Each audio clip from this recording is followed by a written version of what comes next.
Bonjour Julien, merci pour l'invitation.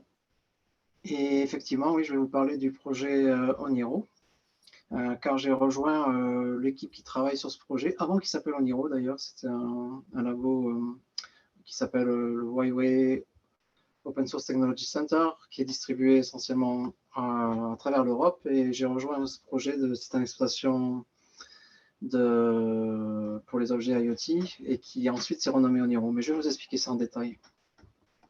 Et du coup, si vous avez des questions, je serai disponible en soirée. N'hésitez pas. Si vous pouvez poser des questions par chat, je les lirai après coup. Donc, je vais partager mon écran pour la présentation. Et puis, n'hésitez pas, s'il y a quelque chose que vous ne comprenez pas, je pourrai le développer plus en détail. Donc, j'ai essayé de présenter le projet sur surtout l'aspect communautaire. Et je vais vous expliquer pourquoi c'est important pour nous. Donc, premièrement, j'aurai quelques présentations à propos de moi, du projet et les différents modèles de coopération dans l'open source. Et puis, quoi faire avec Oniro, comment faire des choses par-dessus Oniro, c'est-à-dire que vous pouvez l'utiliser dès aujourd'hui, car c'est open source. Et je vous expliquerai un peu les différents types de relations qu'il y a avec différents projets et on fera un petit résumé sur la fin. Donc, je me présente, je m'appelle Philippe Koval. Je suis basé en Bretagne, à Rennes, et je suis consultant pour cette équipe Huawei Open Source Technology Center que j'ai intégré depuis le mois d'août de l'an dernier.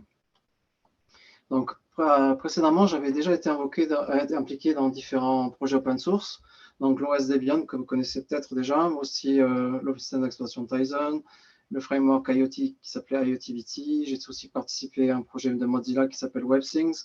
Et le tout dernier, ouais, c'est Oniro qui m'occupe à plein temps aujourd'hui.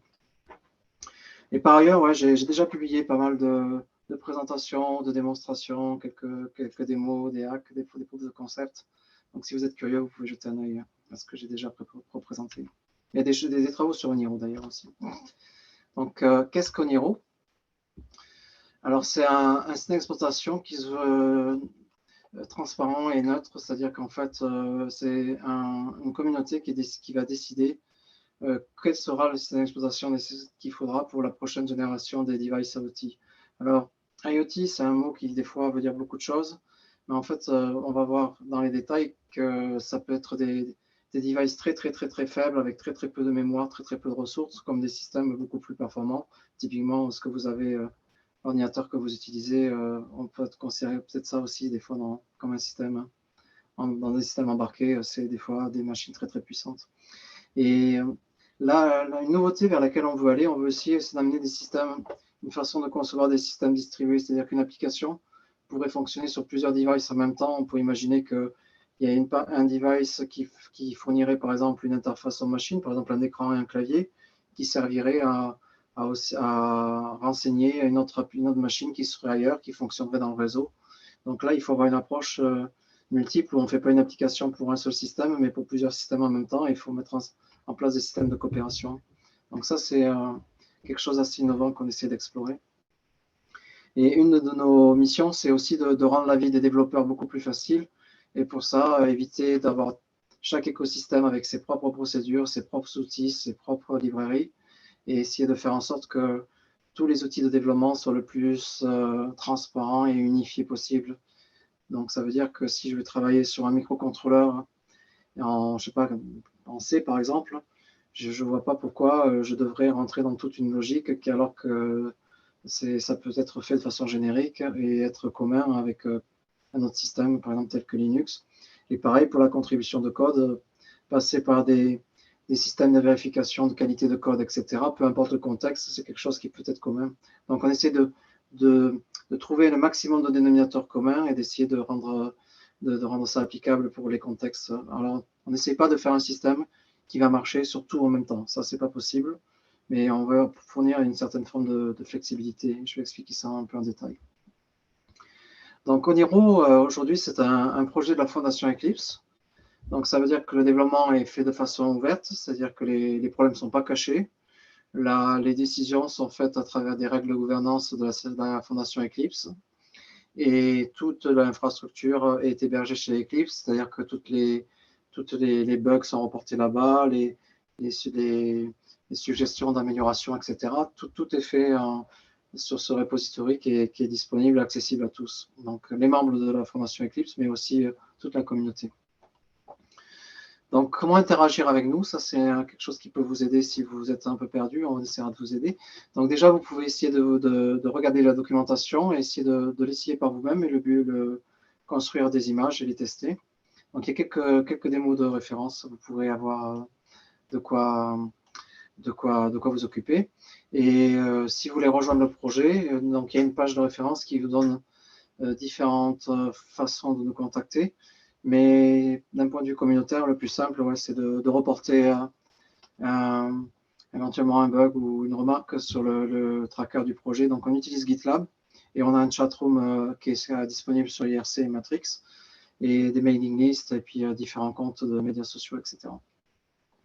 Et si vous voulez aller plus loin dans le développement du projet, vous pouvez aussi rejoindre le projet, le working group du projet. Donc, c'est ce petit groupe qui va décider le futur du projet, quelles seront les priorités, quelles seront les fonctionnalités nécessaires. Et dans ce cas-là, il faut passer par une proposition de rejoindre le working group pour participer au développement. Donc, vous pouvez nous rencontrer en ligne. On essaie d'être disponible, ou nous rencontrer à différents événements. Alors, principalement des événements autour de l'open source, mais aussi des systèmes embarqués, l'IoT en l'occurrence. Je vous donnerai quelques références à la fin. Donc, l'Internet of Things, vous connaissez peut-être ça parce que vous avez utilisé ça de plus en plus chez vous. Néanmoins, j'ai essayé d'imaginer quelles étaient vraiment les problématiques qui étaient liées à ça. Donc, car avant que le mot IoT existe, il y avait des systèmes similaires. Mais la grosse différence, à mes yeux, c'est que à partir du moment où on a commencé à appeler ça l'IoT, il y avait énormément de machines qui étaient de plus en plus connectées sur Internet, que ce soit chez des particuliers ou même des espaces publics ou professionnels. Donc la notion de la connectivité, c'est vraiment central, parce que Internet, ça veut dire que les devices ne seront pas forcément connectés tous à Internet, mais ils auront quand même des moyens de communication. Donc il y aura des communications qui se feront par voie filaire, c'est plus facile, mais aussi on peut imaginer par radio. Des fois, c'est des protocoles radio qui sont adaptés à des très très faibles consommations. Donc ça veut dire que l'objet ne sera pas forcément tout le temps connecté, il sera peut-être connecté une fois par jour, juste pour envoyer un message, pour reporter la valeur d'un capteur ou écouter une certaine activité. Donc ça rend les choses un peu plus compliquées comparé à quand on développe des choses sur le web. On s'attend à ce que les serveurs soient tout le temps disponibles. Ce n'est pas forcément le cas dans le contexte IoT. Et la grande difficulté, c'est aussi, vu que ça touche tout type de machine, ça peut être des systèmes très contraints qui vont consommer très peu de ressources. Donc, ils peuvent fonctionner sur des petites batteries ou des panneaux solaires, à des systèmes beaucoup plus puissants qui, eux, qui n'ont pas de problématique particulière en termes de ressources, mais qui ont tendance à vouloir consommer le plus possible. Donc, un ingénieur IoT aujourd'hui, un développeur, il devrait arriver à jongler entre ces deux contextes qui sont vraiment très différents. Et forcément, plus il y a de machines, plus il y a de systèmes, plus il y a d'incompatibilité. Donc, la problématique d'interopérabilité est aussi critique. C'est-à-dire que si on veut que les machines communiquent ensemble, il faut qu'elles arrivent à parler un peu le même langage. Alors, il y a plusieurs paradigmes à ce niveau-là. Le plus populaire, je dirais, c'est de remonter toutes les informations dans un cloud, et puis après, les gens utilisent des API web. Mais dans le projet Niro, on essaie d'avoir une approche un peu plus centrée sur l'utilisateur et ses données. Donc, du coup, on peut parler de edge computing, c'est-à-dire qu'il y a des informations qui pourraient être processées dans le contexte local alors ça peut être dans une maison, un foyer ou bien une entreprise, et pas forcément remonter ça à l'autre bout de la planète. Et ça peut poser des problèmes aussi de respect de la vie privée. Donc, c'est pour ça qu'avoir un système qui est peut-être plus flexible et qui peut permettre de traiter les données là où l'utilisateur veut, ça c'est un challenge assez intéressant aussi. Donc, Oniro essaye de satisfaire toutes ces problématiques. Alors, ça peut s'adresser à un hobbyiste qui va faire des protos chez lui, et ça peut tout à fait aussi être pertinent pour les gens qui veulent mettre des produits sur le marché, donc avec des standards de qualité de l'industrie qui sont assez élevés. Donc on essaie de satisfaire tous ces usages. Alors le projet est open source. Alors pourquoi c'est important? Parce qu'il y a différents types d'open source, mais je vais essayer de rappeler les valeurs qui me semblent les plus importantes.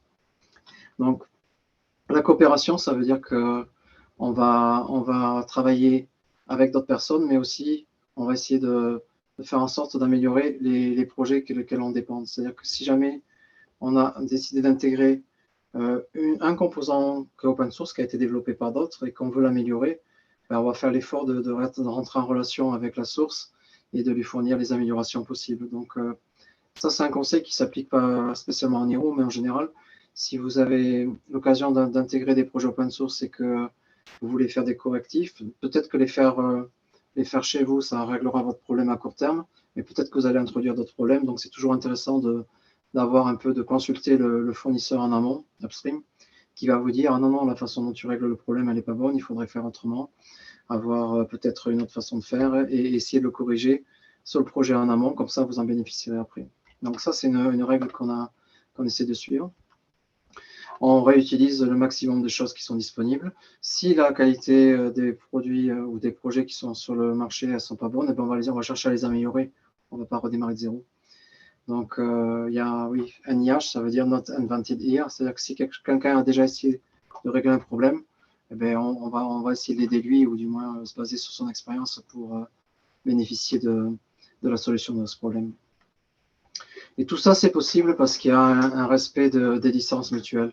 Donc, il faut voir ça que les licences, bon, ça peut être vite ennuyeux quand on est simple un développeur, on ne veut pas trop s'embêter de tous ces problèmes légaux, mais en fait, c'est vraiment très important parce que c'est le respect de ces licences, c'est ce qui crée les liens entre les différentes communautés. Donc, il faut voir ça vraiment comme un contrat social et c'est quelque chose qui, sans le respect de ces licences, toutes les communautés open source, on n'aurait peut-être pas vu le jour. Donc, il faut jouer le jeu et en même temps, vous pouvez bénéficier de tout ce qui existe et en général, l'effort que vous allez fournir sera vraiment récompensé. Donc la transparence, ça veut dire que les problèmes ne sont pas cachés, il faut absolument les reporter. Même si c'est des problèmes mineurs, c'est toujours intéressant de les avoir identifiés parce que même si vous n'avez pas la solution à ce moment-là, peut-être quelqu'un l'apportera après. Et puis des fois, des petits problèmes qui ont l'air mineurs, ça peut révéler des problèmes beaucoup plus profonds. Donc la transparence est vraiment quelque chose qui est mis en avant. Et tout ça, ça fait construire une communauté. Alors je vais vous citer une petite citation d'un fondateur du projet Debian qui disait que l'open source en communauté, eh ben, ça reste juste du software. Donc, en fait, il n'y a pas vraiment la valeur de toutes les personnes qui sont autour du projet, qui font vivre le projet et qui vont aussi s'assurer que le projet sera pérenne, etc. Donc, voilà ce qu'on met en valeur dans le projet Oniro, mais je pense que ça s'applique à tout type de projet. Donc, Oniro est un projet qui cherche à être flexible pour satisfaire tous les cas d'usage et c'est construit sous forme de layers, donc des calques en français. Donc, en fait, c'est différentes couches logicielles qui s'ajoutent les unes sur les autres. Et par exemple, vu qu'on a des applications qui doivent fonctionner des fois sur des petits devices, sur des gros devices, et bien on a un layer qui serait le noyau, qui serait adapté à la machine qu'on veut supporter. Donc, sur les systèmes assez puissants, on utilisera Linux. Mais sur des systèmes de microcontrôleurs, on pourrait peut-être arriver à faire entrer Linux, mais ça n'a pas été conçu pour ça, donc la performance ne serait pas forcément au rendez-vous. Donc pour ça, on a choisi un autre RTOS qui s'appelle Zephyr, qui est aussi qui partage des API avec Linux. Et par-dessus, on peut utiliser d'autres middleware, par exemple, je sais pas, une couche graphique, je vous montrerai quelques exemples tout à l'heure, qui serait plutôt du layer applicatif, ou du moins un middleware. Et ensuite, on construirait les applications par-dessus. Et tout cela fonctionne avec un programme qui s'appelle Bitbake, qui est un outil de build qui a été proposé par le projet Open Embedded et qui maintenant est le système de build de la distribution Yocto Poki. Et c'est vraiment la base de notre outil de build qui va décider aussi l'architecture. Donc, chaque librairie disponible ou des services ou même des applications sont chacune groupées dans des layers différents. Et les layers s'ajoutent les uns sur les autres. Des fois, ils sont compatibles, des fois, ils sont interopérables. Et Bitbake rend tout cela possible. Donc, je vais vous montrer quelques exemples après. Donc, forcément, là, on a toute la partie software, mais il y a quelque chose qui est aussi important, c'est comment on va s'assurer que tel stack software va fonctionner sur tel matériel. Mais ça, c'est possible quand il y a un layer qui est de la compatibilité matérielle qui est fourni par le fabricant. Donc ça, pour les fabricants, c'est intéressant parce qu'ils ont juste qu'à fournir le minimum pour booter leur système. Ils mettent ça dans un layer qui peut être supporté par par eux-mêmes. Et du coup, les clients vont utiliser ce propre layer et vont construire par-dessus. Et il y a aussi d'autres layers pour le matériel qui sont maintenus par la communauté Open Embedded. Donc, Oniro a fourni quelques layers en plus pour créer des applications. Donc, le premier, c'est le plus important, c'est le Core OS. Donc, c'est un layer qui est basé sur la partie matérielle dont je vous ai parlé avant. Et par défaut, on supporte un émulateur qui est une machine virtuelle qui s'appelle QEMU, que vous avez peut-être déjà utilisé par ailleurs et qui permet de développer sur son PC, de faire fonctionner notre système sur un émulateur. Donc, la spécificité de ce layer par rapport à d'autres que vous pouvez voir, c'est qu'on essaie de supporter différents layers de différents kernels dans Zephyr et Linux. Mais ce layer ne fonctionne pas que par lui-même parce qu'il dépend d'autres layers qui sont supportés par la communauté, qui sont dans le projet Open Embedded. Et on a un autre layer qui s'appelle Oniro Staging, qui lui a des correctifs, des layers qui ne sont pas maintenus par Oniro.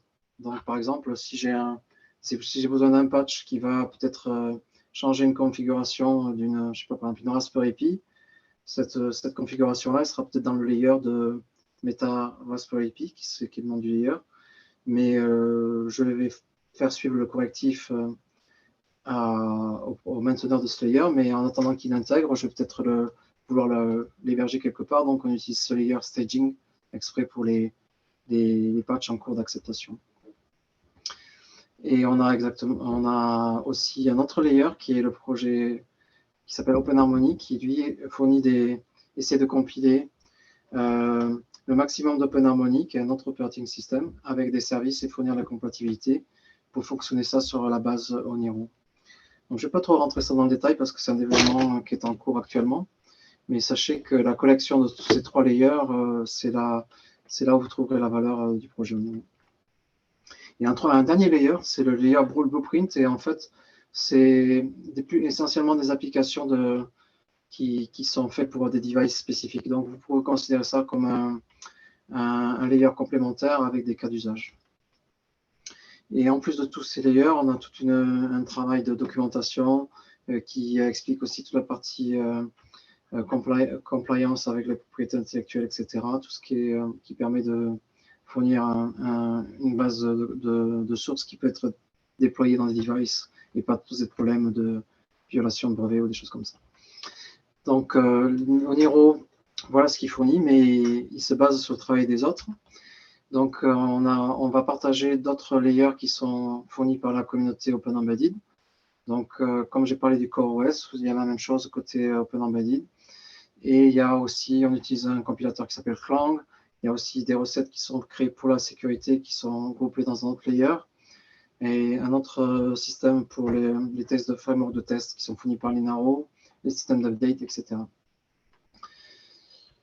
La partie support matériel, j'en ai parlé. Donc, dans le projet Oniro, il y a parmi les membres, il y a un fournisseur qui s'appelle Seco qui fabrique c'est un ODM qui fabrique des hardware design pour fabriquer tout type de device. Donc, on le supporte et on supporte aussi le BSP pour la Raspberry Pi, qui est beaucoup plus facile à obtenir pour les prototypeurs, les makers. Ils utilisent ce genre de single board computer.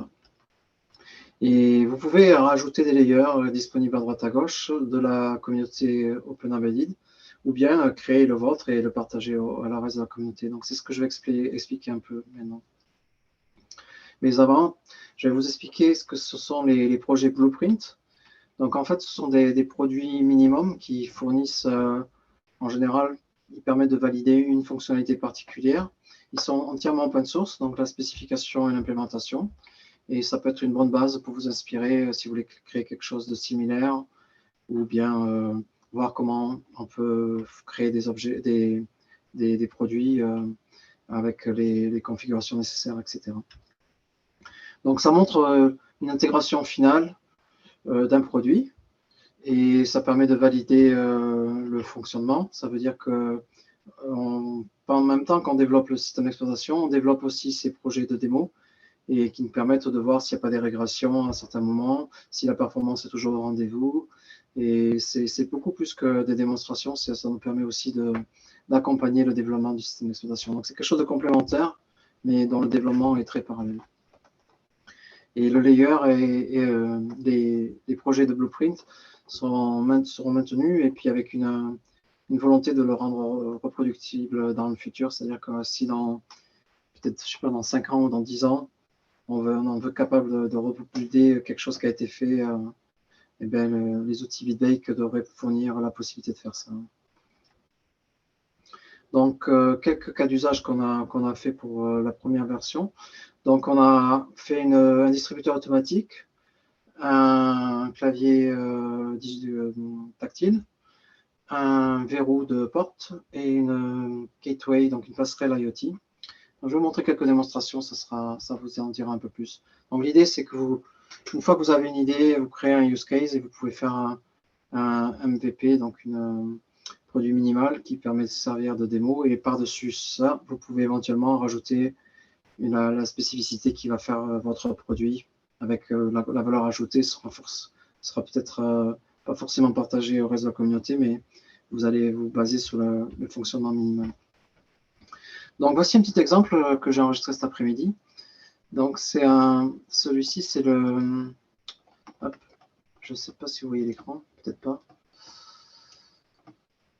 Donc, j'ai fait un petit coffre qu'on peut ouvrir avec un code et il contrôle le verrou. Donc, c'est quelque chose qui est inspiré d'une blueprint qui s'appelle DoorLock, qui est disponible et documentée au projet Oniro. Et ça fonctionne avec un verrou qui est contrôlé par un solénoïde, donc c'est un électroaimant. Et ce système, il fonctionne en 12 volts, donc il ne peut pas être directement connecté sur notre microcontrôleur.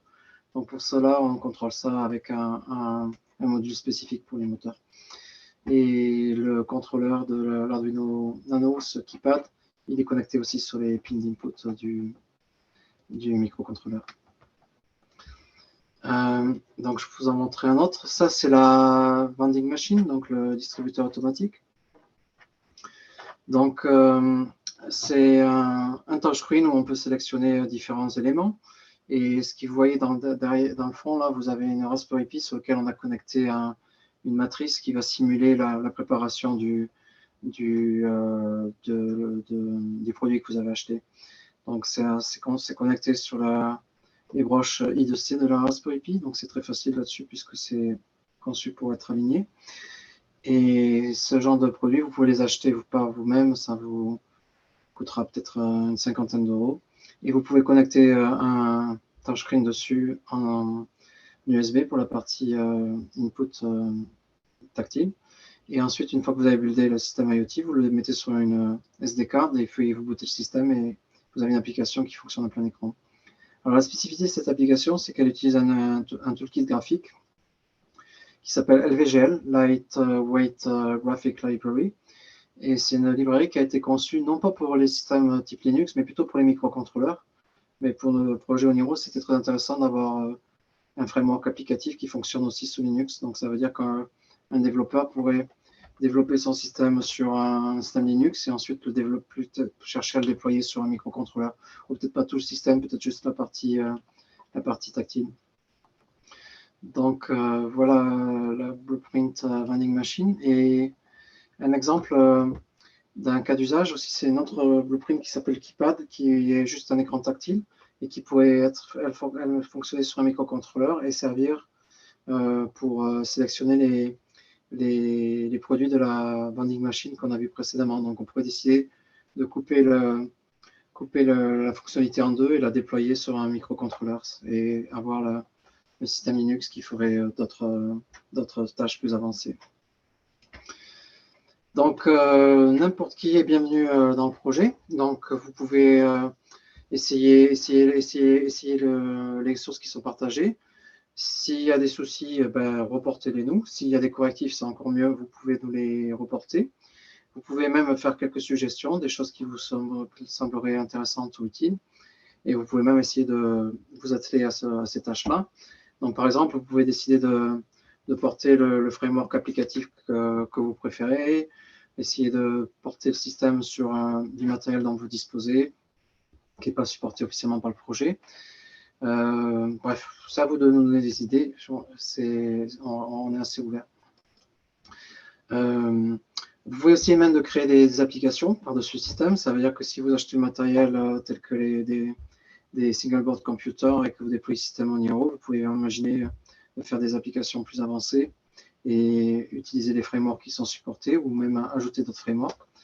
Alors, tout ça, vous pouvez fabriquer des produits ou juste des prototypes et vous allez mettre votre valeur par-dessus Niro, pas forcément partager la communauté si vous avez un business modèle, mais si c'est juste pour le fun, vous pouvez très bien tout publier.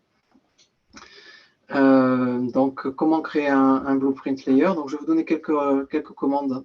Donc, je vous donne ça juste pour référence, c'est pas forcément quelque chose à comprendre. Mais déjà, il faut télécharger le code source de Niro, il est disponible là-dessus. Donc, c'est un fichier en XML qui définit toutes les dépendances. Et une fois que vous avez téléchargé tout cette code base avec repo, vous pouvez ensuite choisir, créer l'environnement nécessaire. Et puis, si vous lancez cette commande bitbake Niro base, vous obtenez un gros fichier qui fait la taille d'une SD card ou d'une clé USB et vous allez le déployer sur soit un émulateur, et dans ce cas-là, ça va fonctionner sur votre PC. Et si jamais vous l'avez écrit sur une clé USB, vous pouvez la booter sur un système, que ce soit un PC, une Raspberry Pi ou le device de votre choix, parmi ceux supportés. Et si vous voulez créer un nouveau layer pour ajouter des fonctionnalités, par exemple, eh bien, vous allez utiliser une autre commande qui va permettre create layer, qui va vous créer un squelette. Et ensuite, à la configuration initiale que vous avez préparée juste avant, avec ces commandes, vous allez rajouter un layer où dedans, il y aura des recettes spécifiques avec vos applications ou vos librairies. Donc voilà une bonne façon d'essayer Niro, c'est de créer son propre blueprint. Et dessus, vous pouvez rajouter votre propre cas d'usage. Et ce que je vous conseille de faire, c'est de regarder la collection des blueprints qui sont déjà supportés. Et ça vous donnera une idée comment c'est structuré ou comment vous pouvez prendre. Par exemple, la vending machine, vous pouvez décider de prendre ça et en faire autre chose, un écran tactile qui va faire, je ne sais pas, un système de vote ou je ne sais quoi. Vous pouvez vous inspirer de ce qui a déjà été fait. Donc, un exemple aussi qui va vous donner peut-être une idée. Alors là, je fais écho à la première présentation qui a été faite dans le HDZ. Il y a eu une présentation sur le framework Flutter, qui est intéressant pour créer des applications mobiles cross-platform, mais aussi, on peut aller bien plus loin parce que ce système peut aussi fonctionner sur des systèmes IoT ou des systèmes embarqués comme des écrans. C'est assez proche de l'expérience utilisateur qui est sur un téléphone mobile. On peut très bien créer des applications Flutter pour des systèmes embarqués. Donc, comment on fait pour ajouter un nouveau framework dans Niro? Donc, Flutter fournit essentiellement des composants graphiques pour créer des applications. Donc, la première démarche, c'est regarder si quelqu'un n'a pas déjà fourni ce layer. Donc, vous pouvez chercher sur l'index de tous les layers fournis par la communauté OpenEmbedded. Et la chance qu'on a, c'est que quelqu'un a déjà fait le travail, quoi. Donc, il y a un layer qui s'appelle MetaFlutter qui est en charge de télécharger les sources de Flutter et les compiler pour un système Linux. Et il y a le moteur de Flutter et aussi quelques applications de test. Et ça, je dois remercier la communauté Automotive Grade Linux, qui est un projet qui cherche à faire une distribution Linux pour les voitures. Et cet effort a été fait, l'effort sur Flutter a été fait pour ce projet-là, qui est aussi basé Yocto. Et du fait que ça utilise bitbake pour builder tout ce système-là, ben, c'est aussi, ça rend ça disponible pour tous les systèmes qui utilisent bitbake, donc Niro. Donc c'est intéressant de voir qu'un effort qui a été fait pour un projet très différent de Niro permet de le rendre aussi partagé et utile dans ce projet-là. Donc du coup, j'ai participé à la stabilisation de ce layer. Et pour Niro, on peut l'utiliser tel quel, ça fonctionne. Néanmoins, il y a quelques petites parts de customisation qui sont nécessaires que j'ai faites dans un layer séparé. Donc comme j'ai expliqué tout à l'heure, je peux créer mon propre layer. Donc d'abord, première chose, on va télécharger le layer de Flutter.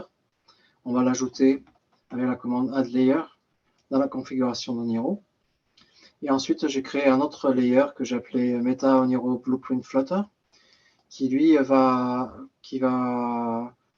qui au début avait quelques patchs qui corrigeaient certains problèmes dans MetaFlutter, mais vu que j'étais un bon citoyen open source, j'ai essayé de faire suivre mes contributions, elles ont été intégrées, et du coup j'ai quelques petites variables d'ajustement pour la configuration par rapport au device.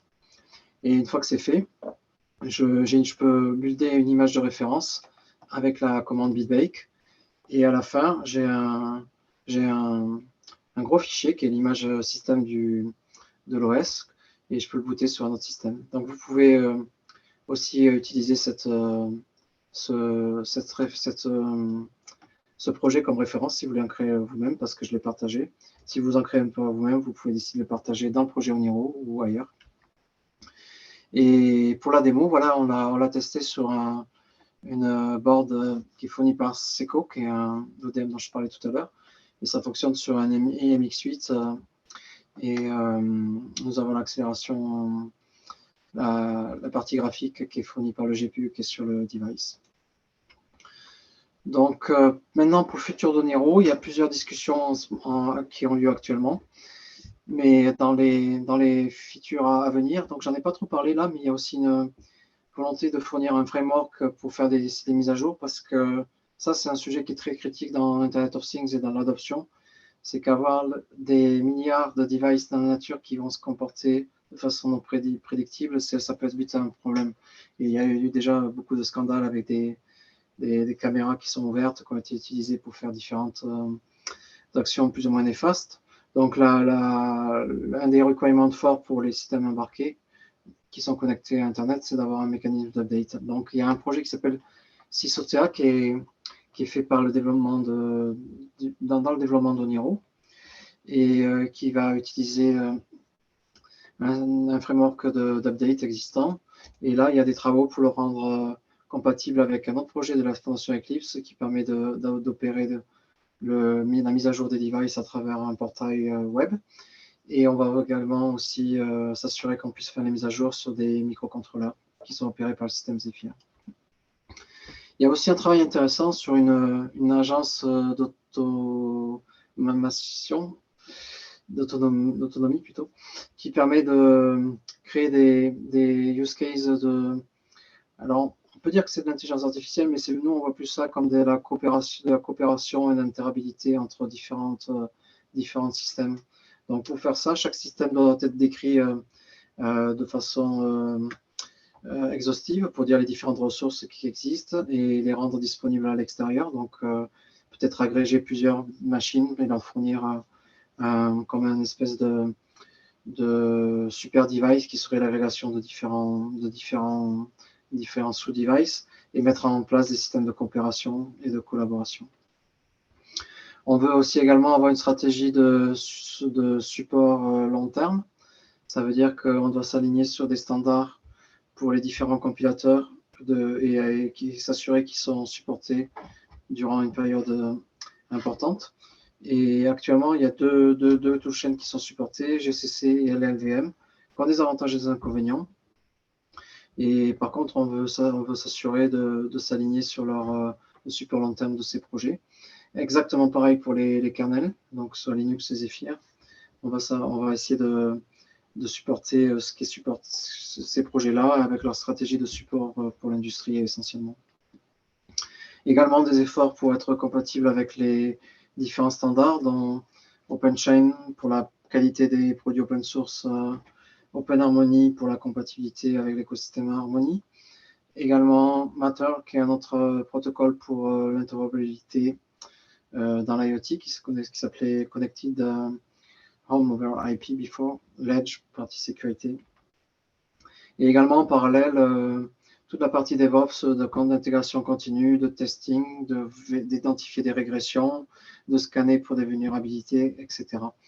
Donc tout ça, ça nous occupera jusqu'à la fin de l'année. Et si on se débrouille bien, on devrait arriver à sortir une release qui s'appellera Goofy, peut-être à la fin de l'année ou l'année prochaine. Et vous verrez d'autres nouvelles blueprints autour des médias, smart home et aussi autour des résidences. Donc, avant de récapituler, je vais vous faire une petite photographie des différentes relations qu'on a avec les autres projets open source. Donc la Fondation Eclipse héberge le projet. C'est une fondation qui est basée en Europe, mais qui donc, a des projets dans le monde entier et qui fournit l'infrastructure de développement et qui s'assure que le projet respecte les guidelines et puis la neutralité fournie par la fondation. À noter que dans la fondation Eclipse, alors vous connaissez peut-être l'IDE Eclipse, qui était assez populaire déjà dans les années 2000, ou peut-être même avant. Et Eclipse a aussi une activité dans le domaine IoT et Edge, donc Oniro est à ma connaissance le seul operating system qui permet de cibler les systèmes IoT, mais il y a d'autres frameworks qui ont des spécificités particulières. Donc ça, si vous êtes curieux, je vous invite à cliquer le lien de la présentation que je vous partagerai plus tard.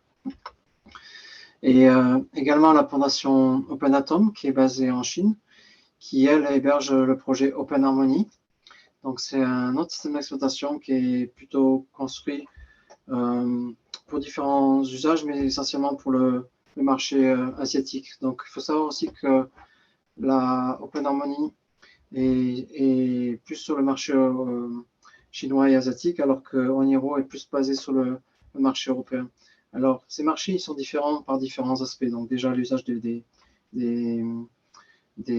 consommateurs, mais aussi les régulations sont différentes. Par exemple, en Europe, nous avons la régulation RGPD, qui s'assure que les données personnelles sont sous le contrôle des utilisateurs. Et ben, ça veut dire que si on construit un système d'exploitation, peut-être qu'on va prendre en compte cette spécificité dès la conception du système. Par exemple, on va peut-être avoir un système qui va gérer les opt-in, opt-out différents selon la nature des données qui sont traitées par les systèmes. Peut-être que aussi certains types de données seront jugés plus critiques en Europe qu'en Chine ou vice-versa. Et du coup, on va chercher à les héberger peut-être dans un contexte Edge plutôt que Cloud. Donc, c'est des petites nuances qui peuvent avoir un impact sur la nature du projet aussi. Et bien sûr, Oniro va chercher différentes pièces de samples dans la communauté open source globale et on s'assure que les projets qu'on va intégrer dans Oniro sont respectueux des licences open source qui vont avec, qui vont être en accord avec les licences des auteurs si elles intègrent d'autres composants et également avoir un certain degré de qualité. Donc, ça, c'est là où on se sert, mais on donne aussi, parce que si on estime que les choses doivent être améliorées, on fournit des améliorations. Et pour toute la partie intégration, on utilise Bitbake, comme je vous ai expliqué tout à l'heure. Et donc, tout ce travail de packaging, il est fait au sein de la communauté Open Embedded et Yocto. Et c'est quelque chose qui devient qui est en croissance constante et on y participe. Donc, petit récapitulatif. Donc, Oniro dépend de la coopération avec les autres. C'est-à-dire que si on devait partir from scratch tout seul, faire un système d'exploitation aujourd'hui, ça demanderait un effort vraiment très important. Et si c'est pour inventer la même chose que les autres, ça autant coopérer. Donc, on utilise essentiellement la communauté frère, c'est celle de Yocto Open Embedded. Pour la partie noyau, Linux et Zephyr, mais tous les composants qui vont avec, il y en a énormément. Et aussi le projet Open Harmony OS, qui, lui, a sa propre souche. Et on essaie de faire converger tout ça sur un système plus modulaire et plus flexible qui permet de satisfaire les besoins de tout type d'utilisateurs. Et donc, Oniro a été conçu avec une volonté de modularité, de pouvoir avoir peut-être des API qui sont agnostiques entre différents kernels, où on peut décider, par exemple, de concevoir un système sur un système avec un microcontrôleur et on se rend compte en cours de développement qu'on n'a pas assez de ressources ou on veut faire de plus en plus de processing. Du coup, si on doit migrer sur un système plus powerful, plus puissant avec un CPU, eh ben, l'application devrait être portable beaucoup plus facilement, car elle utilisera des API de haut niveau. Et Oniro essaye d'être la plus gentille avec la communauté, donc le développement est fait de façon ouverte.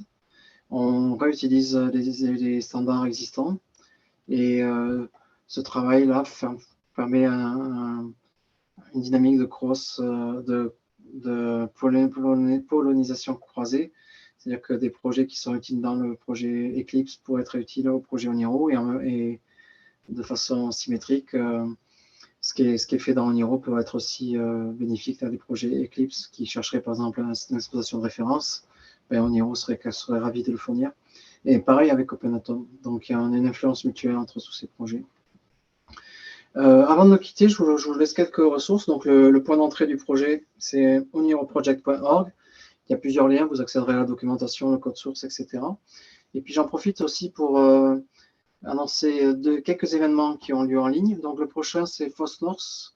Donc c'est une conférence qui originellement a lieu en Scandinavie, mais cette fois, elle se passera en ligne. Donc vous pouvez rejoindre, ça sera en anglais. Et il y aura 2 sujets qui sont présentés, un sur la partie security, donc les détections de vulnérabilité, les bonnes pratiques de sécurité, et puis une autre sur la partie légale et comment définir comment dire, BOM en anglais, mais en français, on dirait que l'ensemble des recettes d'Oniro sont compatibles avec les règles du business et de l'open source. Ensuite, on va faire une présentation à Barcelone pour l'IoT Solution World Congress. Ça se passera en physique à Barcelone le 10 mai. Et il y aura une session de rattrapage en ligne, donc vous pouvez assister là-dessus. IoT Week le mois prochain en Irlande. Normalement, vous verrez une démonstration nouvelle aussi, mais j'en dis pas plus. Pour en savoir plus, c'est pas compliqué. Il faut aller sur le projet Git du projet, le GitLab du projet Oniro et vous en saurez un peu plus sur ce qu'on est en train de développer. Ensuite, Embedded World qui se passera fin juin en Allemagne, à Nuremberg, et ensuite l'IoT Expo qui aura lieu à la rentrée en Amsterdam. Et j'invite aussi à suivre ce que fait HDG France et éventuellement, si vous avez des choses à partager à propos d'Oniro, vous êtes bienvenus de le faire. Alors, je pense que je vais m'arrêter là. J'ai d'autres démonstrations que je peux vous montrer, de choses qui ont été faites avant. On les regardera peut-être après. Du coup, je vais peut-être regarder les questions. Donc, j'arrête de partager mon écran et je vais lire les questions. Yes, merci en tout cas pour la présentation, Philippe. Effectivement, il y a une question de Viviane qui demandait Oniro est développé pour les produits IoT comme OpenHarmony, mais quelles sont les principales différences? Alors, je l'ai un peu évoqué brièvement. Donc, ce que j'ai développé, c'était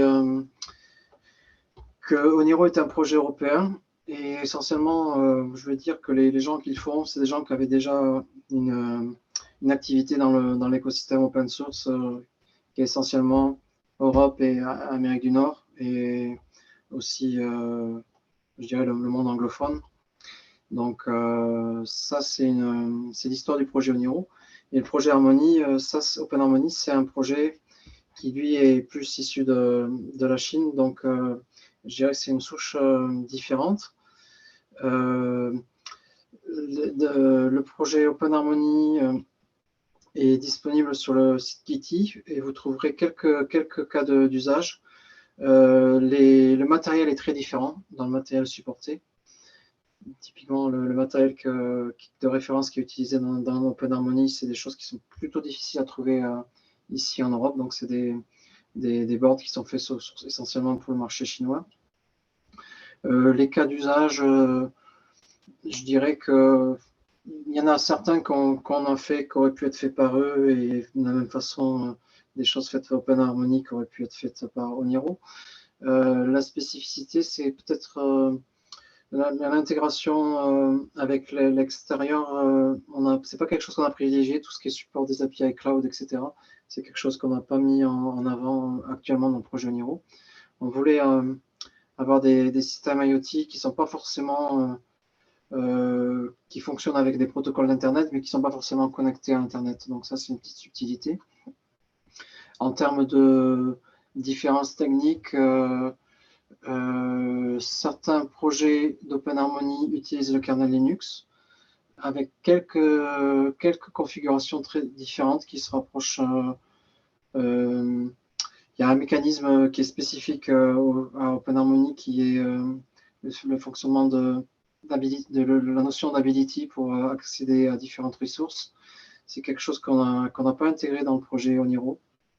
Néanmoins, le projet Oniro, l'intégration d'OpenHarmony dans Oniro est quelque chose sur lequel on travaille activement. Donc, ça veut dire que quelqu'un qui construirait des applications en utilisant les API d'OpenHarmony arriverait à les faire fonctionner une fois que la couche de compatibilité est intégrée sur la base Oniro.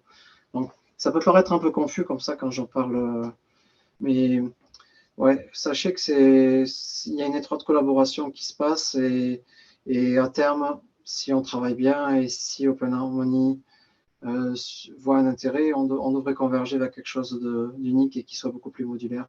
Donc, là, pour les développeurs aussi, ce qui est intéressant, c'est que je dirais l'approche d'OpenHarmony est beaucoup plus monolithique, c'est-à-dire que c'est un système avec beaucoup plus de composants. Donc, en termes de fonctionnalité, il est beaucoup plus avancé qu'Oniro. Il y a beaucoup plus de composants, mais ils sont beaucoup plus couplés. C'est-à-dire qu'Oniro, on essaie de garder une modularité au fil du développement du projet, ce qui explique aussi pourquoi nos fonctionnalités sont plus limitées. Mais l'idée d'avoir un fonctionnement en différentes couches qui se combinent et qui seraient interchangeables, c'est une approche qui est assez spécifique à Oniro, qui n'est pas dans OpenHarmony. Et à terme, ça c'est quelque chose qu'on aimerait voir le jour, c'est que les applications qui ont été conçues pour Oniro seraient compatibles sur OpenHarmony. Donc ça veut dire qu'en fait on aurait une forme d'écosystème croisé où des applications pourraient fonctionner d'un contexte à l'autre une fois que les compatibilités et les API sont alignées. Alors, que les choses soient claires, ce n'est pas le cas aujourd'hui. Donc, c'est pour ça que les gens qui seraient tentés de faire des applications pour Oniro, j'aurais tendance à dire, regardez les frameworks qui sont actuellement supportés, essayez de voir si vous pouvez faire quelque chose avec, comme on a réussi à faire nos blueprints. Si ce n'est pas le cas, faites-le savoir. Dans ce cas-là, on devrait essayer de voir si on peut améliorer les frameworks en question. Et s'il y a un autre framework qui est plus intéressant, pour un cas d'usage, ça peut être tout à fait intéressant de l'intégrer. Alors, ça ne sera peut-être pas intégré dans Oniro directement, car les décisions d'Oniro sont faites par le Working Group Oniro. Ça veut dire qu'en gros, il faut que les gens qui participent au projet Oniro s'arrivent à se convaincre de façon consensuelle que cette fonctionnalité est vraiment intéressante et qu'on décide de l'implémenter pour le prochain cycle de développement. Mais si pour une raison X ou Y, cette fonctionnalité n'est pas forcément désirée, nous, le projet Oniro ne va pas vous empêcher de le faire en parallèle. Et même ça nous intéresse, car si vous expérimentez avec et que vous avez des bons résultats, eh bien, ça sera peut-être beaucoup plus facile de convaincre le working group d'avoir cette fonctionnalité pour la prochaine release. Donc, si vous voulez avoir un impact sur le fonctionnement d'Oniro, dans ce cas-là, il faudra rejoindre le working group. Il y a une procédure particulière, mais si vous voulez expérimenter dans votre coin, on va chercher à vous fournir une infrastructure nécessaire pour cela. Donc, peut-être que vous allez chercher à vouloir partager du code et l'héberger sur un projet personnel, par exemple, dans le repo GitLab d'Eclipse, ça serait tout à fait approprié.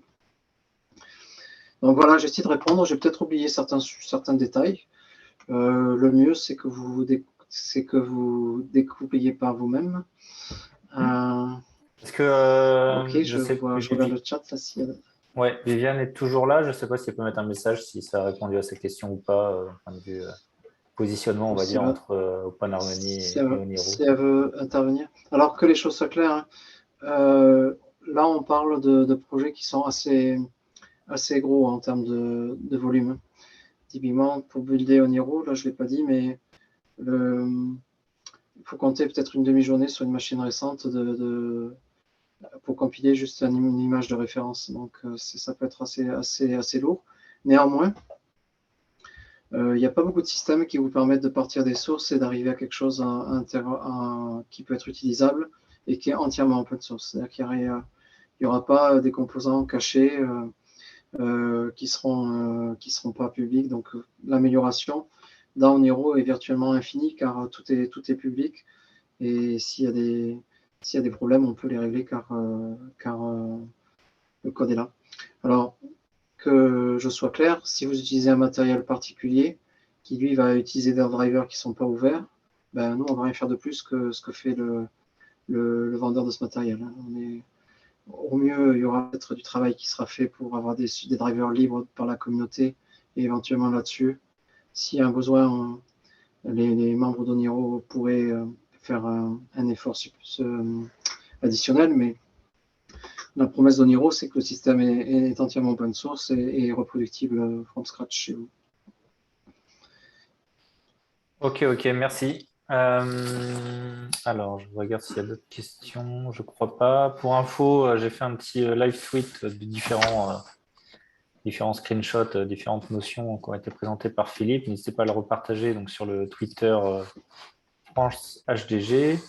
Je vais arrêter l'enregistrement